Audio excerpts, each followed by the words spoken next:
માવઠાને લઈને હવામાન નિષ્ણાંત અંબાલાલ પટેલની આગાહી 24-25 ફેબ્રુઆરીએ રાજ્યના કેટલાક વિસ્તારમાં પલટાઈ શકે છે હવામાન 27 ફેબ્રુઆરીથી માર્ચની શરૂઆતમાં પણ આવી શકે પલટો 15મી માર્ચ બાદ પણ ગુજરાતના હવામાનમાં આવી શકે પલટો 14 એપ્રિલ સુધી બેવડી ઋતુ રહેવાની શક્યતા બેવડી ઋતુના કારણે રોગચાળો વધવાની પણ શક્યતા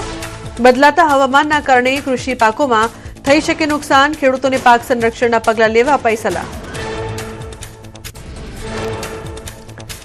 શ્રીનગરના વિશ્વ પ્રસિદ્ધ દાલ લેકના વહેલી સવારના મનમોહક દ્રશ્યો આવ્યા સામે પ્રવાસીઓ દાલ લેકના શાંત પાણીમાં શિકારા રાઇડનો આનંદ માણવા મોટી સંખ્યામાં ઉમટી પડ્યા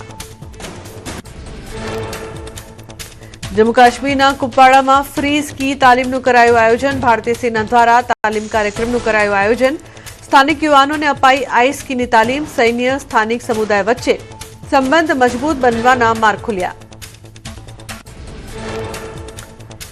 જમ્મુ કાશ્મીરના ડોડા જિલ્લામાં છઠ્ઠી રાષ્ટ્રીય રાફ્ટિંગ ચેમ્પિયનશિપનું ઉદ્ઘાટન કરાયું જિલ્લા કલેક્ટર હરવિંદરસિંહના હસ્તે ચેમ્પિયનશિપનું થયું ઉદ્ઘાટન ચેમ્પિયનશિપથી પ્રવાસીઓ અને ખેલ પ્રેમીઓને મળશે પ્રેરણાદાયક અનુભવ તમિલનાડુના થૂથુકુડીમાં વ્હાઇટ ઇગ્રેટ્સ પક્ષીઓનું આગમન પર્યાવરણીય તંત્ર માટે સારા સંકેત દર્શાવે છે વેટલેન્ડમાં વ્હાઇટ પક્ષીઓની વધતી સંખ્યા જૈવિક સમૃદ્ધિને લઈને પ્રકૃતિ પ્રેમીઓમાં અને વૈજ્ઞાનિકોમાં જોવા મળ્યો ઉત્સાહ